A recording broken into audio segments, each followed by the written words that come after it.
Oke.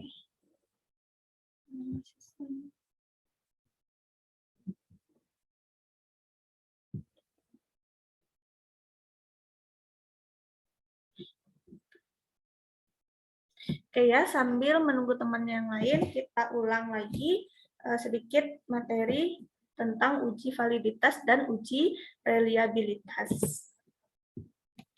Nah, uji pertama ini ya, tadi belum disampaikan tentang ini.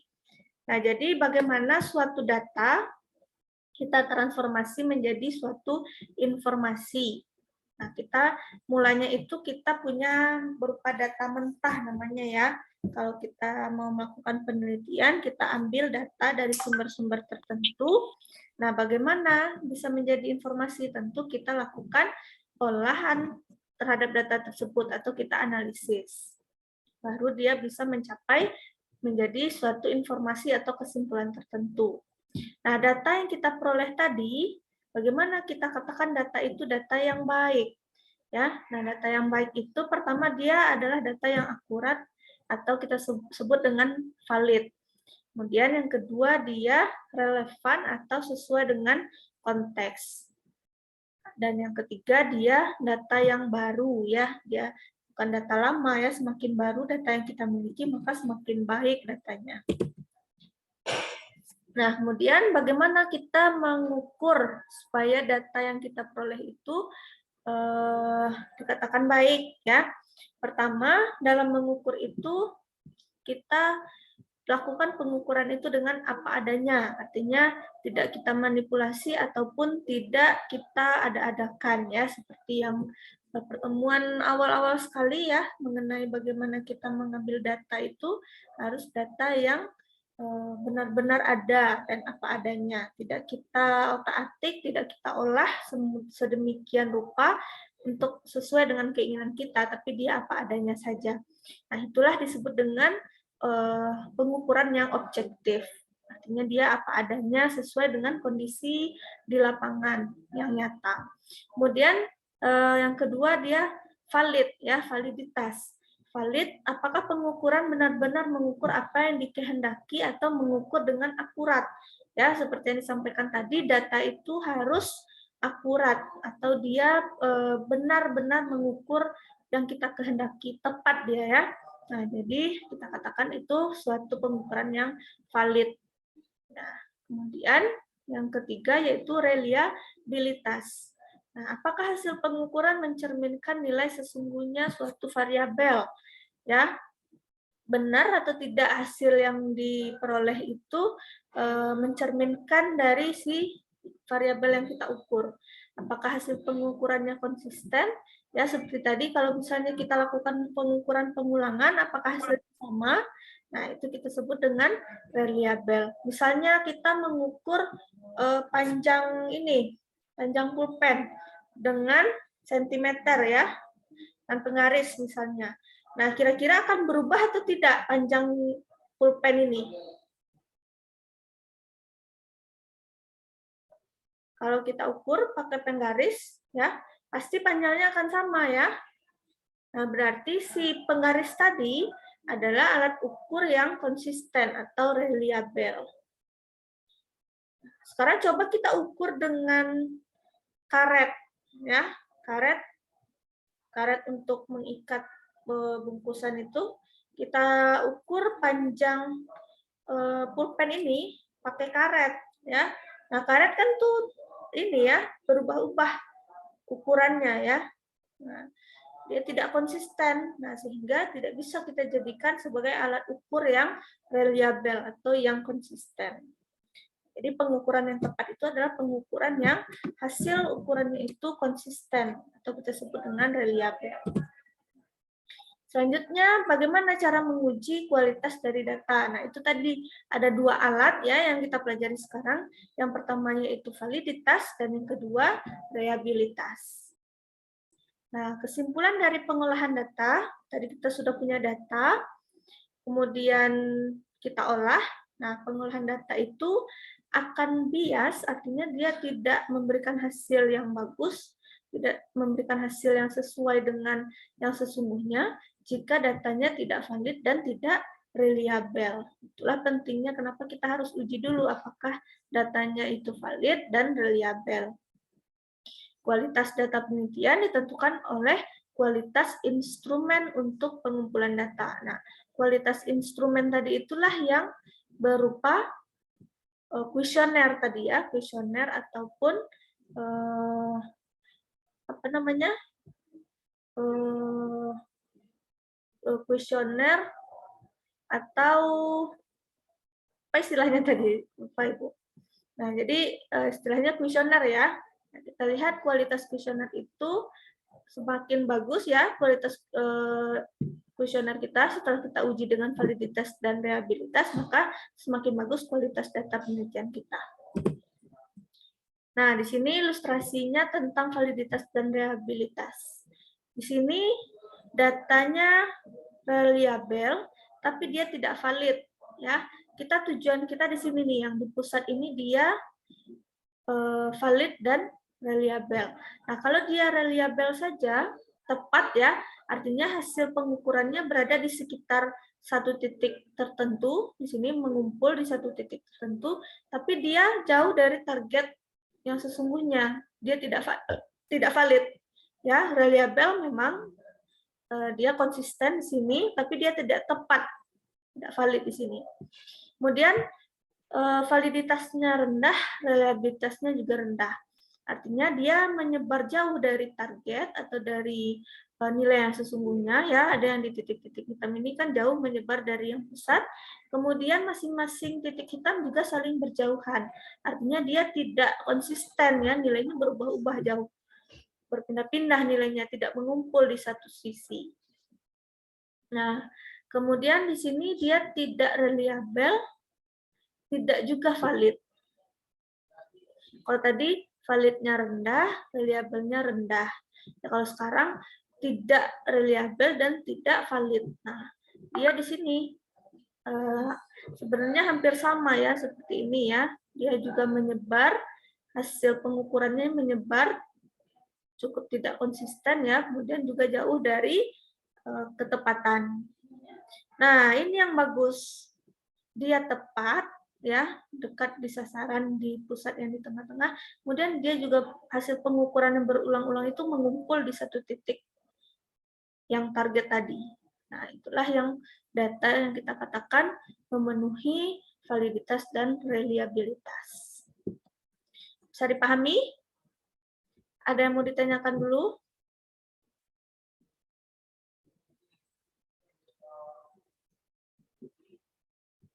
Ada yang mau bertanya? Sepertinya tidak ada, Bu. Ya, kan ya. Nah, sekarang kita kembali bahas ya konsep dari validitas. Nah, jadi intinya tadi apa? Validitas itu mengukur ketepatan atau akurasi dari alat yang kita pakai tadi, yaitu berupa kuesioner ya atau angket. Nah, ya istilahnya angket atau kuesioner. Nah, jadi sejauh mana ketepatan dan kecermatan alat ukur atau yang kita maksud di sini adalah angket tadi dapat melakukan fungsi ukurnya, dapat mengukur yang ingin ditanyakan tadi ya, misalnya tadi angket tentang kepuasan terhadap dosen. Nah, apakah angket yang kita susun, daftar pertanyaan yang kita susun itu sudah tepat dan cermat dalam mengukur kepuasan terhadap dosen. Kemudian bagaimana mengukurnya? Ya, validitas itu disebut dalam pengukurannya itu dengan korelasi Pearson. Ya, nah di sini ada hipotesis yang digunakan. H0 itu adalah item pertanyaan, item pernyataannya tidak valid. Ya, artinya item-item pertanyaan-pertanyaan yang kita miliki tadi itu tidak valid. Kemudian H1 itemnya valid. Nah, kita maunya itu itemnya valid ya. Dan kita uji menggunakan korelasi Pearson. Kalau mau uji manual, rumusnya ini, tapi kita tidak praktekkan uji manual ya. Kita lebih menggunakan software SPSS saja dalam pengukuran nilai validitas dan reliabilitas ini. Kemudian daerah penolakan dari hipotesis. Ya, kalau nilainya, kalau kita pakai rumus ini, berarti nanti kita dapat R hitung, kita bandingkan dengan R tabel. Kalau nilai R hitung lebih besar dari R tabel, baru tolak H0, artinya disimpulkan bahwa itemnya valid. Kemudian kalau menggunakan SPSS, jauh lebih gampang ya, tidak menghitung manual. Nah, nanti akan ada berupa output ya, output dari penghitungan analisis kita. Kita lihat signifikannya, kalau kurang dari 0,05 maka kesimpulannya tolak H0 dan item kita dikatakan valid. Nah, jadi kita maunya itu tolak H0 ya, kesimpulannya itu item valid. Nanti kita coba praktekkan seperti apa. Sekarang reliabilitas. Tadi reliabilitas adalah bagaimana mengukur konsistensi dari alat yang kita pakai. Ya, bagaimana angket tadi konsisten dalam memberikan jawaban. Ya, ketika kita punya angket kuesioner, kita berikan kepada responden 1. Nah, kemudian responden 1 memberikan jawaban terkait dari pertanyaan-pertanyaan di kuesioner tadi. Kemudian di waktu yang berbeda kita ukur kembali. Nah, apakah hasilnya konsisten? Apakah si responden tadi menjawab pertanyaan dengan jawaban yang sama? Nah, itu diukur dengan yang namanya konsistensi atau reliabilitas. Nah, mengukurnya disebut dengan koefisien Cronbach alpha, ya. H0-nya itu instrumennya tidak reliabel, kemudian H1-nya instrumen reliabel. Nah, ini rumusan untuk manual, masih sama, kita menggunakan SPSS ya, jadi ini hanya untuk pengetahuan saja, untuk teoritis. Nah, jika hasil penolakannya, hasil Cronbach alpha-nya itu lebih dari 0,6, ya ini sudah ada teorinya, ada ketentuan, ketika nilainya lebih dari 0,6, maka keputusan kita tolak H0 atau disimpulkan instrumennya reliabel. Nah, jadi itu, kita lihat praktek di sini.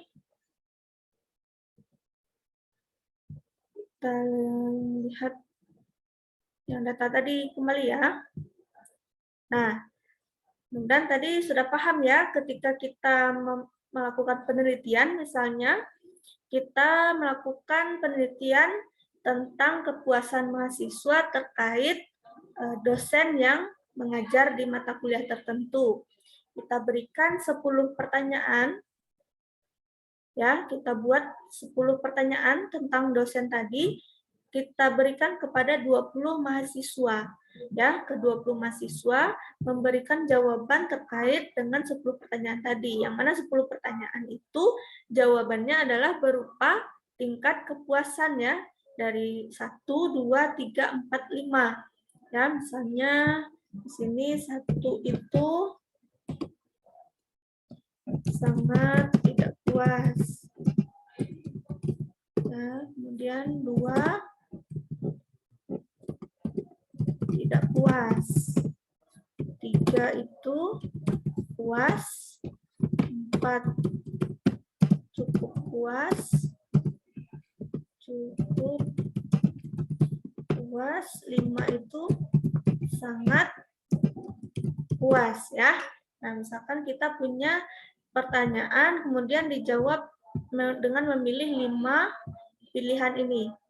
Ya, memilih 1 kalau dia sangat tidak puas, memilih 2 kalau dia tidak puas, memilih 3 kalau dia puas, memilih 4 kalau cukup puas, dan 5 sangat puas. Nah, diisilah oleh si responden ya. Pertanyaan pertama, dia berarti ini sangat puas. Pertanyaan kedua, cukup puas. Pertanyaan ketiga, puas. Tidak puas ya, 2. Nah, seterusnya. Nah, kita catat ya, dari hasil angket kita pindahkan jawabannya berupa seperti ini. Ya, kita buatkan, kita input angka-angkanya. Nah, kemudian kita jumlahkan untuk masing-masing responden. Ya, Dari 10 pertanyaan, berapa jawabannya masing-masing kita jumlahkan. Jadi 29 ini adalah jumlah dari jawaban pertanyaan 1 sampai 10. 29. Ya. Nah, ini 29, 33, 31, 34. Ada sama jawabannya ya. Nah, inilah yang akan kita uji ya, apakah angket atau kuesioner yang kita susun itu sudah valid dan sudah reliable atau belum. Nah, itu kita uji menggunakan SPSS. Bagaimana cara mengujinya? Nah, ini kita copy ya. Yang kita copy itu jawabannya saja ya, yang responden 1 sampai 20-nya tidak, nomor itemnya tidak. Yang kita copy itu jawaban beserta jumlah tadi, penjumlahan tadi. Oke.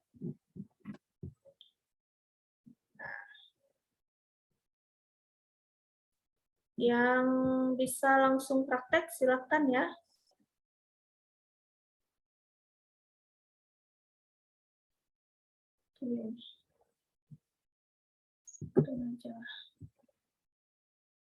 Nah, sekarang kita masuk ke SPSS.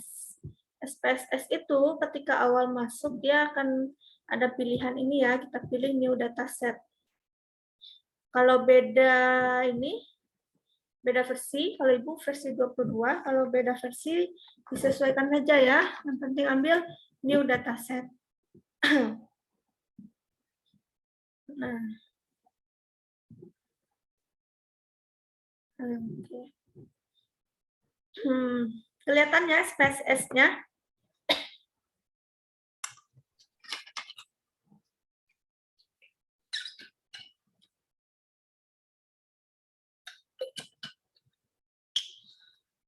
Bisa dilihat? Bisa, Bu. Bisa, Bu.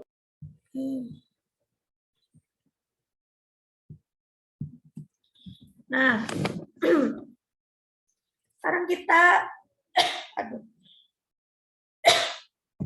tadi kan data yang di Microsoft Excel-nya sudah kita copy ya. Yang ini sudah kita copy. Nah, kita pindahkan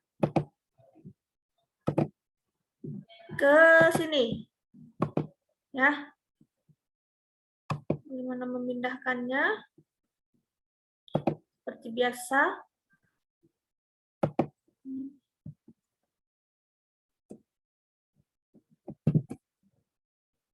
Nah, ini. Seperti biasa ya.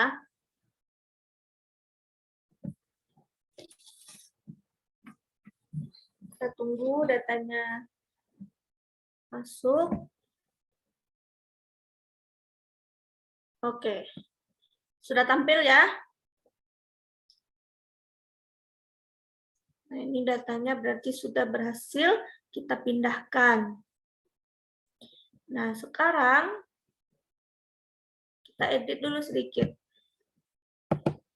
Kita masuk ke variable view. Ya. Nah, kita ubah ini menjadi nama variabel ini ya. Nama variabel ini item 1. Ya, item 2 sampai tadi ada 10 item ya. Item 4, 6, 7, 8, 9, 10. Terakhir itu tadi adalah jumlah. Ya, jumlah dari skor masing-masing responden. Kemudian tadi ini, nah ini sudah berubah ya. Jadi kalau tadi masih var 0001, sekarang sudah item 1, item 2, sampai ini variabelnya jumlah. Kemudian di sini masih berkoma ya, 5,00, 4,00. Nah, kita ubah lagi ya di sini. Desimalnya, kita tidak pakai desimal ya. Kita bilangan bulat saja. Kita bikin 0 semua desimalnya. Artinya 0 di belakang koma ya. Kalau 2 ini 2 angka di belakang koma. Kalau 1 angka di belakang koma.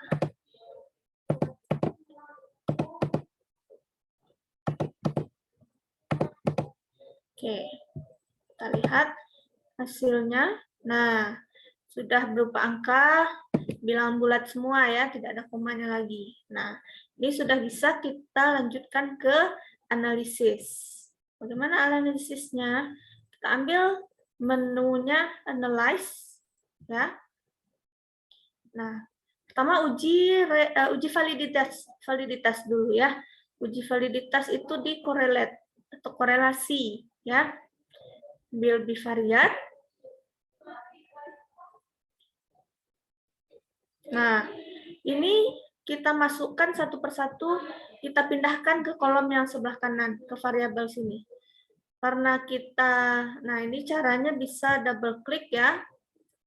Double klik di ini item, atau bisa kita klik satu kali, kemudian klik tanda panah, atau karena kita mengambil semua yang ada di sini, nah bisa Ctrl A, ya Ctrl A masuk.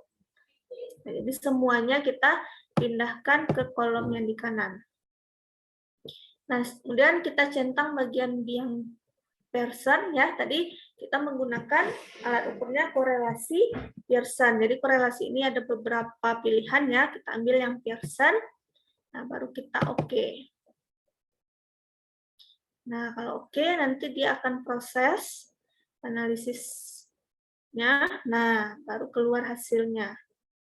Oke ya. Nah, bagaimana cara membaca tabel ini? Ya, tabel ini sangat banyak, angkanya sangat banyak.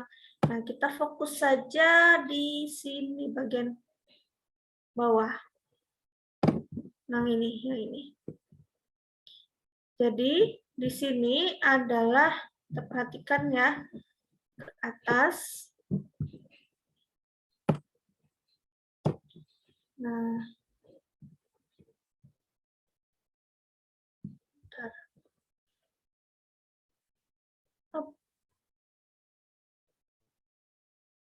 oh, sudah mau habis. Oke. Nah, mana dia? Ya, kita selesaikan dalam 10 menit ya. Nah, ini jumlah, di sini ada jumlah ya. Sini jumlah. Nah, di atasnya kita lihat item. Item 1, item 2, item 3, sampai item 10. Ya, nah, kita lihat hasil korelasi persen untuk variabel untuk item pertama ya itu 0,23. Kemudian untuk item kedua 0,45 sampai seterusnya. Nah, karena kita menggunakan SPSS, kita gampangnya mengambil keputusan dari nilai signifikan tadi ya. Kalau nilai signifikannya lebih dari 0,05, berarti kita simpulkan datanya itemnya itu valid. Ya, sekarang item pertama, apakah lebih dari 0,05 signifikannya? Iya ya. Nah, kalau lebih dari 0,05 berarti dia valid. Item kita valid. Berarti kurang dari ya, sorry. Ini tadi nih kalau menggunakan SPSS ya, kalau signifikannya kurang dari 0,05 maka kita simpulkan itemnya valid. Nah, sehingga di output tadi kalau dia kurang dari 0,05 dia valid, kalau lebih dari 0,05 berarti dia tidak valid. Berarti item pertama kita ini tidak valid. Ya, bisa dipahami? Insya Allah bisa, Bu. Nah, item kedua valid atau tidak?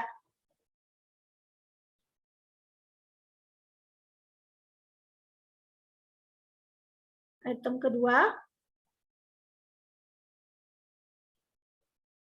valid atau tidak? 0,047. Kurang atau lebih dari 0,05?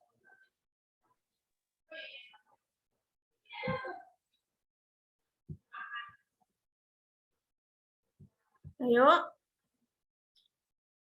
0,047 kurang dari 0,05. 05. Berarti itemnya 05. valid? Valid, Bu. Oke. Item Valid, ketiga, bagaimana item ketiga?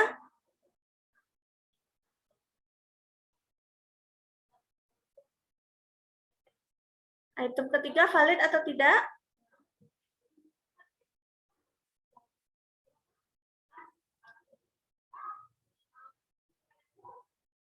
Item ketiga, ayo.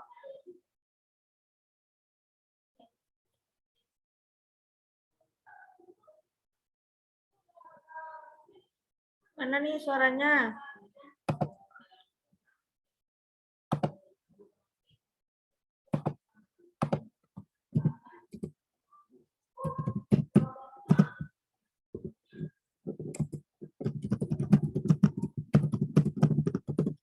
Ini ya, ini di sini 0,330,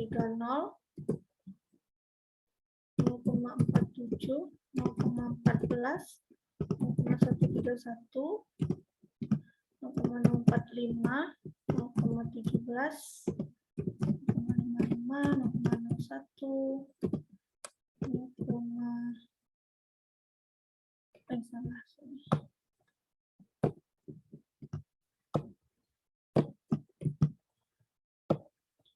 0,sini tulisnya ya.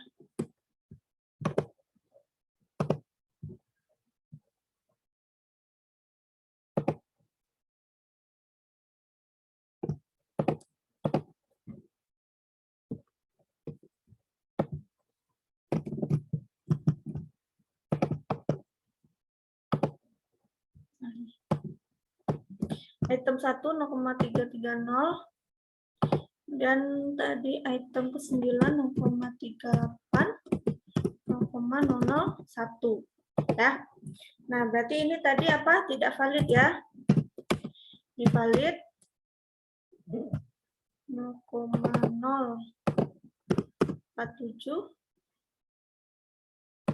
0,014 valid, ini tidak valid, valid,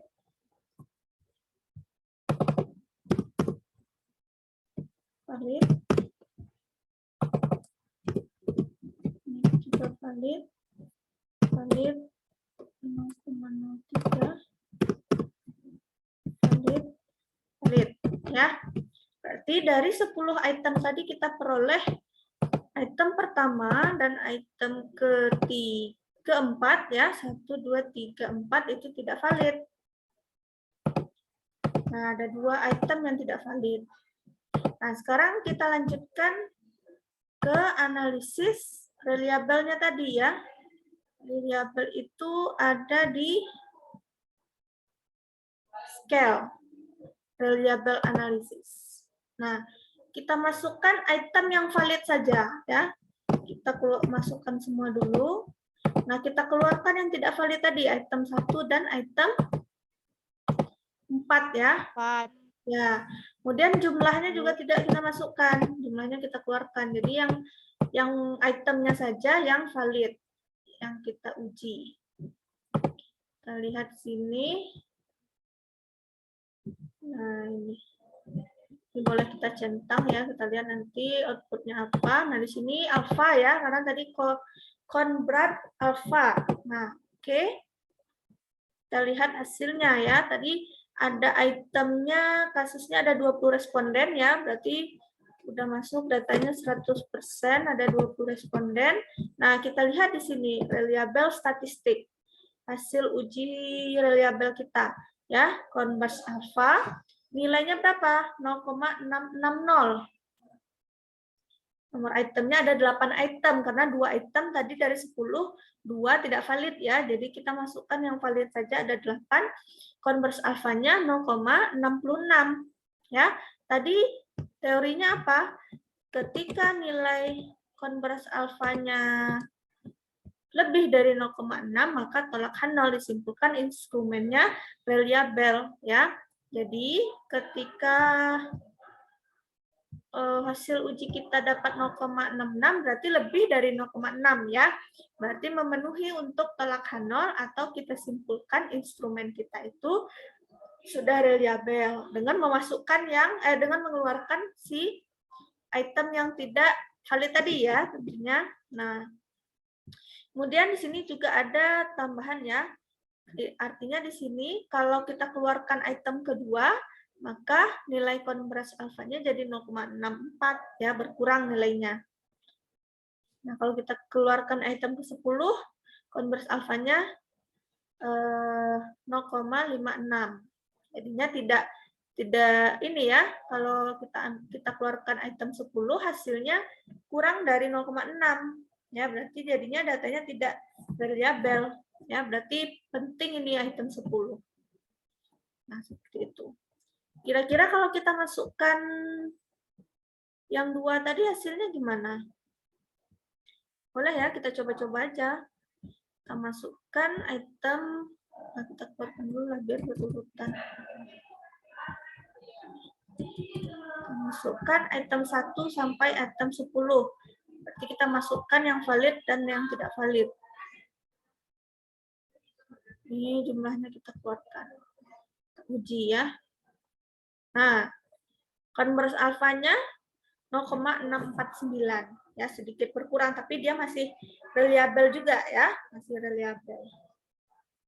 Tapi secara konteks ya, item 1 dan item 4 itu tidak valid ya, berarti tidak bagus untuk kita jadikan pertanyaan dalam angket atau kuesioner kita tadi.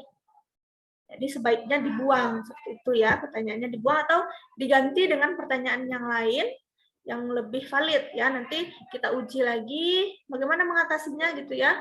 Nah, kita uji pertanyaan dengan pertanyaan yang beda, kita tanyakan, terus kita uji lagi valid sama reliabilitasnya, apakah memenuhi atau tidak. Itu ya. Nah, ini sudah selesai kita ya. Ini berapa detik lagi tinggal ini waktu kita.